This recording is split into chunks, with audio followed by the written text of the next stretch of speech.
Coming up on Talking Points, protests continue nationwide following the death of 2 Minnesota residents at the hands of ICE agents. Here's the latest. And President Trump faces criticism from the Kennedy family after his latest announcement. What changes he's proposed to the Kennedy Center up next. Plus, a second round of Russia and Ukraine's peace talks have been delayed. All that and more. Talking Points starts right now.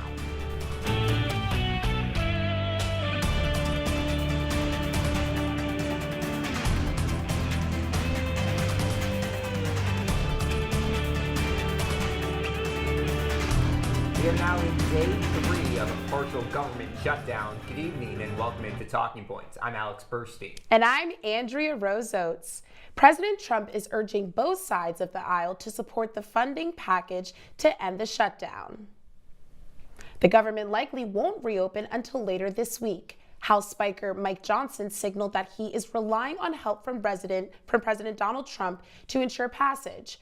Trump struck a deal with senators to separate funding for the Department of Homeland Security from a broader package after public outrage over the 2 shooting deaths in Minnesota.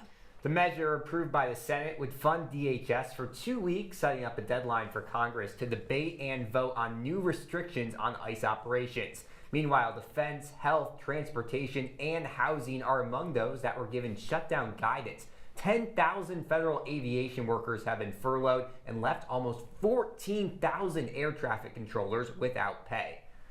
Meanwhile, protests remain in Minneapolis and across the United States due to the debate of a death of a second U.S. citizen due to the result of a federal agent-involved shooting over a week ago. Just last Friday, there was a national shutdown organized as a form of protest against federal agents. Here with more on the ongoing situation is Talking Points analyst Danielle Blinn. Thanks, guys. Minnesota remains the epicenter of protests and discussion over that shooting in Minneapolis on January 24th. Alex Preddy, an ICU nurse in the area, was shot and killed by a Border Patrol officer after an altercation broke out. Trump administration officials, including FBI Director Kash Patel and Homeland Security Secretary Kristi Noem, claim the agents were first attacked by Preddy. There is no video evidence to support the administration's claims. Mass protests continue as federal agents remain in the city, and that includes a statewide economic blackout that happened last week, coupled with actions from business owners and residents across Minnesota. Extra unease has come after 3 people were arrested for disrupting a church service in St. Paul, where the pastor had an alleged connection to ICE. The battle now continues between state and federal officials. Minnesota's Attorney General Keith Ellison claims state officials were initially denied access to the scene to investigate Preddy's death. Border Patrol Commander-at-Large Greg Bavino says the agents who were involved in the shooting have since been reassigned. Bavino himself has since been removed from ground movements in the state, as new reports about a phone call with Bavino accused the Border Patrol field leader of mocking a U.S. attorney's faith as an Orthodox Jew. The Department of Justice has denied a request for comment from the New York Times. Adding to the ongoing division between state and federal officials, Minnesota Governor Tim Walz spoke out after the shooting and talked directly to the Trump administration. So my question is, what's the plan, Donald Trump? What is the plan? What do we need to do to get these federal agents out of our state? You thought fear, violence, and chaos is what you wanted from us, and you clearly underestimated the people of this state and nation. We are tired, but we're resolved. We're peaceful, but we'll never forget. We're angry, but we won't give up hope. And above all else, we are clearly unified.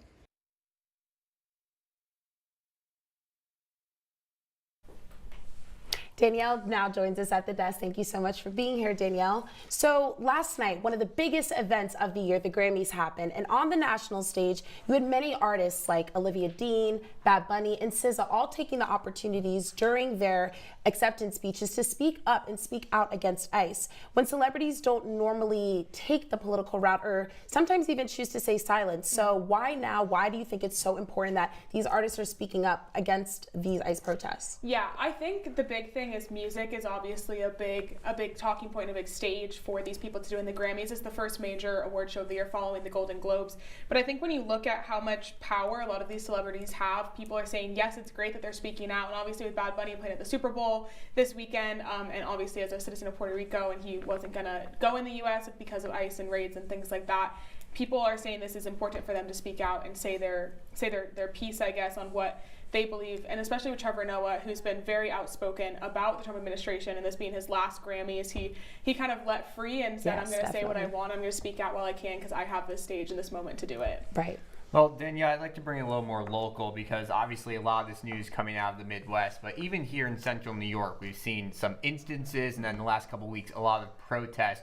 What's happening in central New York in relation to these ICE protests? Yeah, so Friday, Syracuse had a protest in Clinton Square downtown here with over 200 people. A lot of Syracuse students, a lot of Syracuse locals took off work to come do this. We saw some students taking off of school to do this, but they've kind of come and said, hey, this isn't happening in our city, but it could be our city, and this could be us next. We've seen ICE raids and ICE movement here with, the upstate workers from earlier last year that we were talking about, but I think they were just saying it's our turn and we have to kind of help Minnesota and speak out when we can, and they were doing that in form of this ICE protest in Clinton Square this weekend. Right. When you think about New York State as a whole, Governor Kathy Hochul has come out multiple times speaking up against ICE. What does it mean in terms of the state level? Yeah, so Kathy Hochul said in her State of the State, last week that she was not going to, under any means, work with ICE agents. Some representatives were saying, oh, we're not sure about that, but now Trump has come out and said that sanctuary states are not going to have funding. He's going to cut their funding, and that could be to housing, public health, emergency management, and education. So if New York does continue to and Kathy Hochul continues to say we're not going to work with ICE, we could see cuts to those levels of funding in the near future. So we've heard these kind of promises of cutting funding, but we don't really know what it would mean, how much the numbers would be. He just announced it earlier today. There's no certainty to it yet, but he's basically said if you keep speaking out against me, I'm going to cut your funding, which he said before, so Right. You never know, but it's always a threat. Well, Danielle, thank you so much. Obviously, an ongoing situation. We'll have the latest on it here on Talking Points. To the nation's capital, President Trump says he will close Washington's Kennedy Performing Arts Center for 2 years, starting this July for construction. This comes following a flood of cancellations by artists after Trump's name was added to the building. On social media, President Trump said the closure will produce a much faster and higher quality result. He did not elaborate on how the project will be financed or how much it will cost. The announcement has been criticized by several members of the Kennedy family, including Representative Joe Kennedy III. He posted on X, quote, President Kennedy would remind us that it is not buildings that define the greatness of a nation, it is the actions of its people and its leader. Well, in election news, Democrats scored yet another big victory this weekend. Democrat Taylor Ramett flipped a reliably Republican state Senate district in a Texas special election.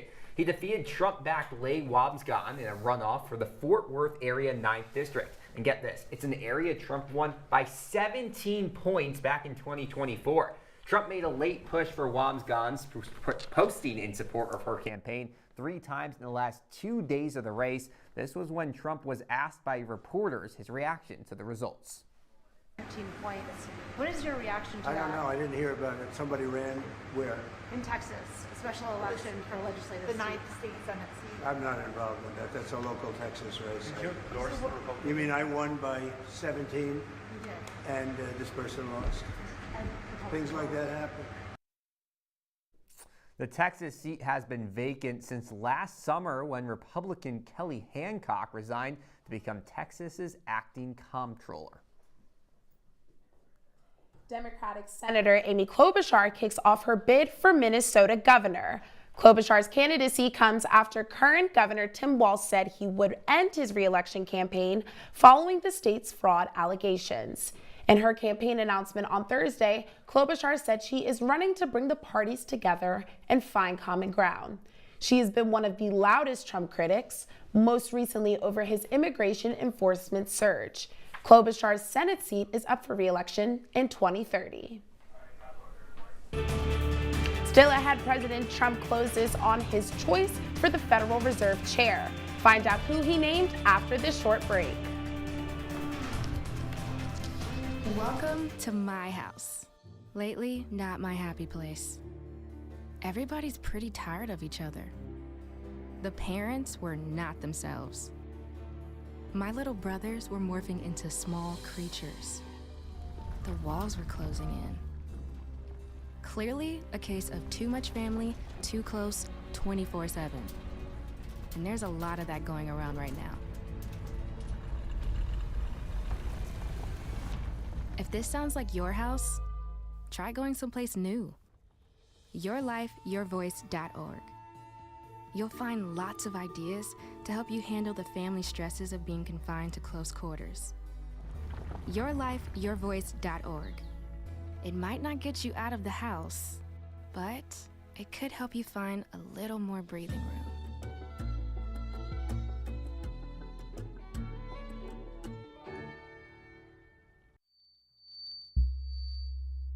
Women are bad with money.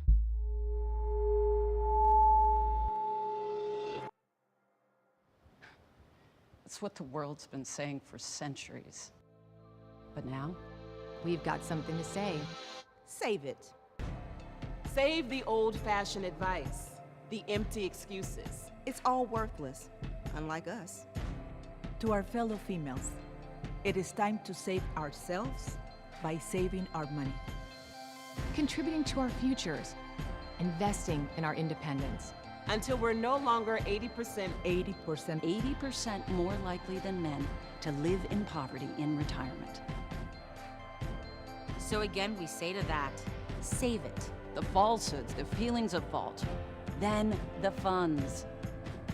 Learn how to save for your retirement at wesaysaveit.org.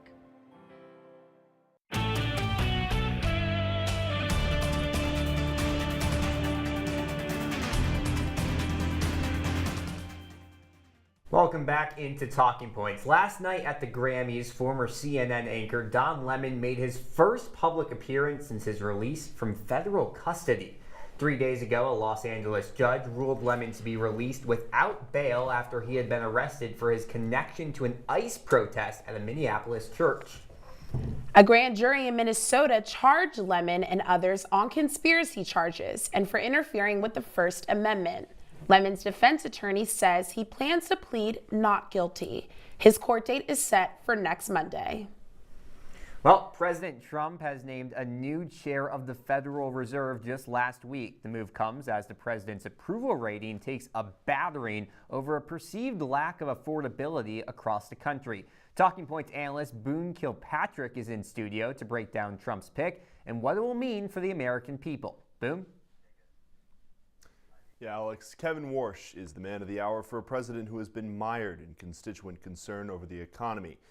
Warsh, a Harvard law grad, former Morgan Stanley executive, and Fed governor, is thought by many to be a conservative pick for the president, but one who will fulfill his personal wish of cutting rates and curbing inflation.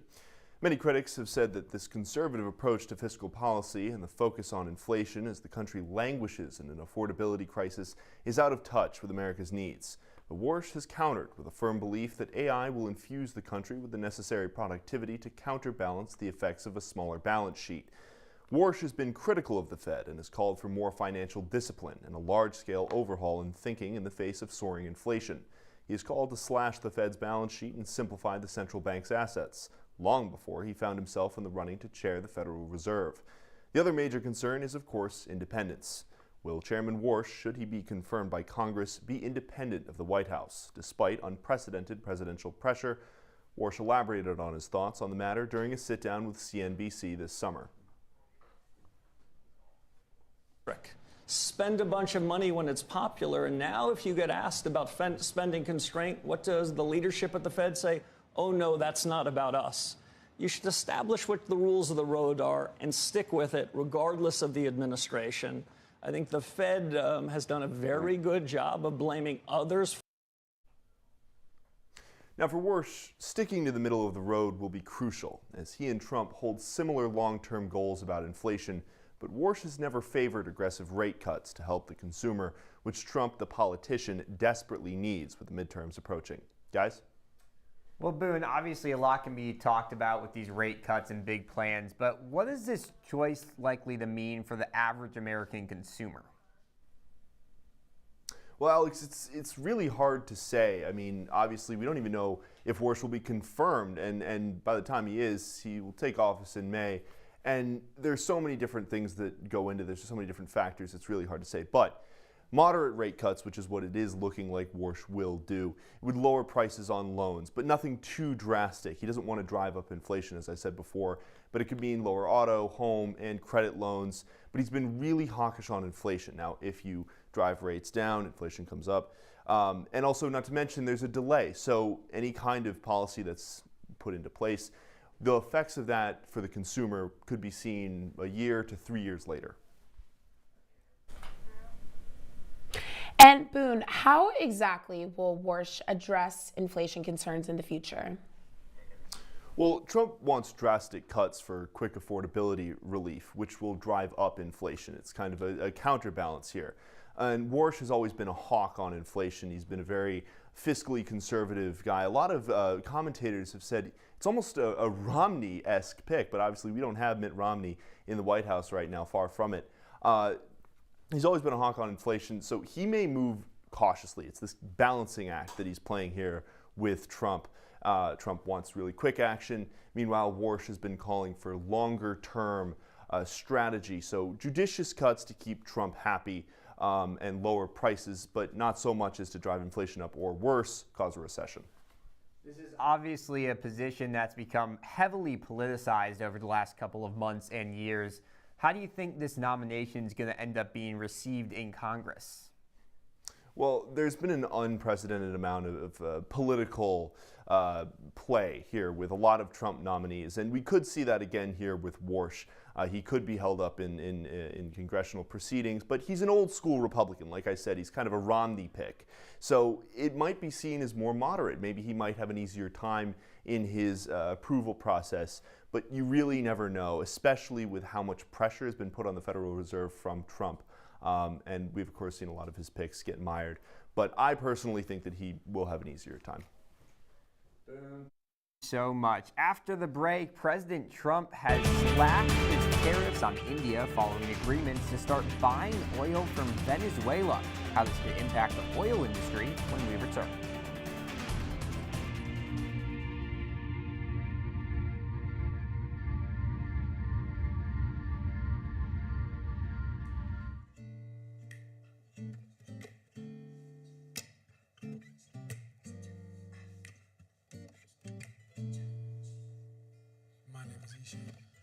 Hi, my name is Sadie Miller. My name is Luke Brady. I go by St. Luke.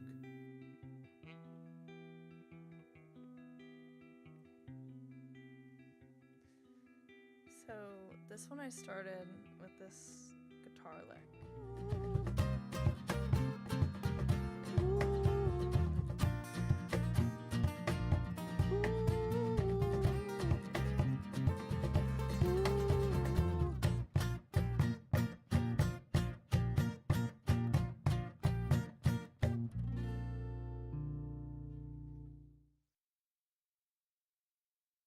I see you mobbing over her. Let's go.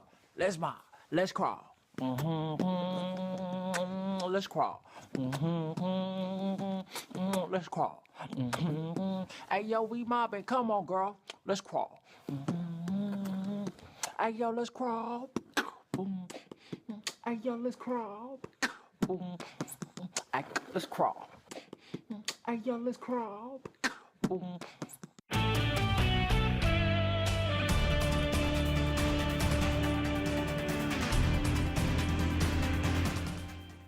Welcome back to Talking Points. Ukraine's President Vladimir Zelensky says the next trilateral talks with Russia and the United States will be pushed back to later this week. He said that Ukraine is ready for a substantive discussion. It is not clear why they were delayed. On Saturday, Steve Witkoff, President Trump's special envoy, said he held what he called a productive and constructive meeting in Florida with the Kremlin representative. Ahead of the planned negotiations on Sunday, Russia had reportedly agreed to a request by Trump to pause strikes on Ukraine's energy infrastructure as Ukraine faces one of the coldest winters in years. Moving to the Middle East, the Rafah crossing between Gaza and Egypt will begin a trial phase ahead of its planned reopening. This will allow a limited number of Palestinians to leave the war-torn area and complete the first phase of the U.S.-brokered ceasefire plan.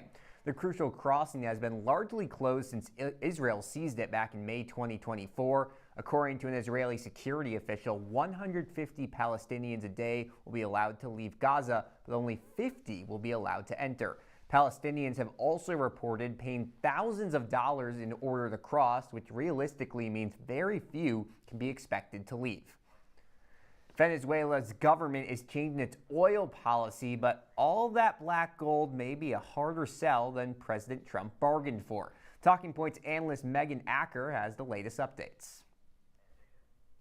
Good evening, Alex. The Venezuelan government is dramatically changing its oil policy and opening up the industry to foreign investment. This is a big development since Venezuela's oil industry has been nationalized since the 1970s. President Trump has been urging American companies to invest in Venezuelan oil since the capture of the former president, Nicolas Maduro, last month. But American executives seem hesitant. In a previous meeting, Exxon executive Darren Woods reportedly called Venezuela, quote, uninvestable. Much of the country's oil infrastructure is in a state of disrepair, and American companies have had difficulty working with the Venezuelan government in the past. Trump has said that oil companies will invest $100 billion to rebuild Venezuela's energy sector, but it's unclear if any American executives have picked up the tab. And Trump might be taking the hint. In recent days, the president has promised foreign investment. China is welcome to come in and would make a great deal in oil. You know, we welcome China. We've already made a deal. India is coming in, and they're going to be buying Venezuelan oil as opposed to buying it from Iran. Megan, welcome back. Glad to have you at the desk. And when you think of these countries that usually come up when we talk about oil, United States, Venezuela, usually China and Russia, one that you don't always hear is India, but some big news today that's kind of changing up the landscape. Absolutely. So India has just announced that it's going to switch from Russian oil to Venezuelan and American oil. We don't really talk about India as much as an oil sort of player, but they have a huge economy, and that's fueled by oil largely. So the fact that they're transitioning out of Russian oil is going to be huge for the international oil economy. Now, it's kind of hard to say when that's going to take place and how. Like I said, the Venezuelan oil infrastructure is not in good shape, and you can't just turn off all the Russian oil and then turn the American oil on. So we'll have to see how that develops, but Trump has lifted tariffs as a result of this announcement, so he seems really confident that this is going to take place and shake up the whole industry. And Megan, speaking of President Trump lifting tariffs in terms of oil, how closely did the White House work with oil executives before all of this happened? Andy, that's kind of the million-dollar question. You would think because President Trump has promised us $100 billion that he worked pretty closely in tandem, and he's had sort of mixed remarks on how exactly closely he says he's worked. Mm-hmm. But Marco Rubio, Secretary of State, was actually called to a Senate Foreign Affairs Committee just last week. Mm-hmm. So he had sort of a heated exchange with Senator Van Hollen. We'll take a listen to that. Executives were not involved whatsoever in any of the planning on this matter. None. Did the president, as he said publicly, inform them about the U.S. operations? I think all of those executives learned about this operation the same time everybody else did. Well, President Trump has said the opposite in public. So you heard it there. This sort of collaboration with oil executives, it's a little bit murky. If that's true, it could be a little bit scandalous for this administration. Definitely. So we'll just have to see how that plays out. We don't really know if the Foreign Affairs Committee is going to follow up on that. We'll have to wait and see. I think if that's the million-dollar question, the million-dollar word has to be tariffs. And we mentioned some coming off of India, but others being added onto Cuba for its role with Russian oil. How is that expected to affect both countries? Yeah, so Cuba has had, President Trump has announced that Cuba is going to be under new tariffs because they have been purchasing Russian oil. So we have to, going back to that idea of Russian oil being a big power player in the global economy. So you heard in our soundbite earlier that China has been reportedly in talks with buying Venezuelan oil and moving away from Russian oil. Russia's top two customers are India and China. So all that really leaves is Cuba. Of course, there's a handful of others, but those are the big ones. So this might be sort of a longer-term strategy for the White House to sort of cripple Russia's economy. Like I said, it's going to take a long time for this to sort of play out. But, I mean, we know President Trump wants to end that Russian-Ukraine war, and this could be a big part of that if need be. Megan, thank you so much. We really appreciate your insight during a really interesting time in the oil industry. And Melania Trump's new film just hit theaters. See how viewers felt after the break.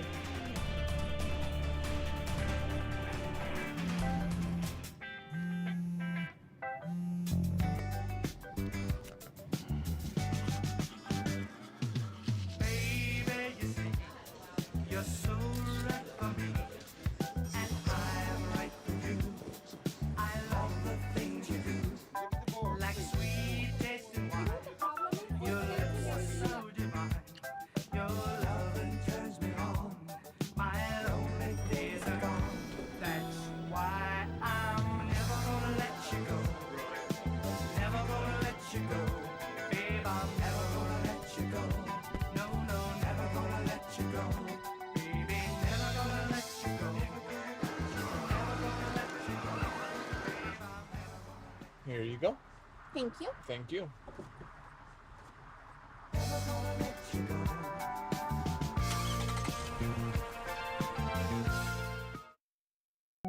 They told me a bottle couldn't dream. That I would never become a superhero.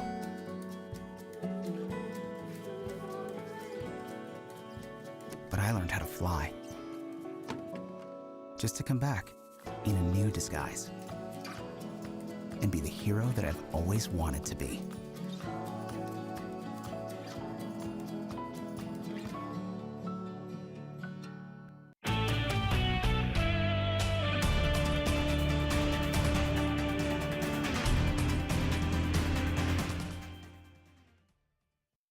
Wrapping up shop here on Talking Points. It's been a wild week at the box office, not because Zootopia 2 is finally dropping down the ranking, but instead the debut of a controversial self-titled documentary, Melania, about Melania Trump, the First Lady. The project was expected to earn around $3 to $5 million, not bad, but with a $7 million haul, it's one of the most successful documentaries in years. Yeah, and get this, Alex, in terms of how it's been received, it's at two ends of the spectrum. On Rotten Tomatoes, critics have given it a 10% score, while the audience gave it a 99% score.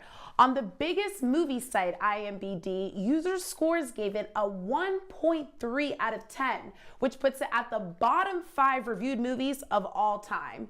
Here are what some users on the movie review app Letterboxd are saying.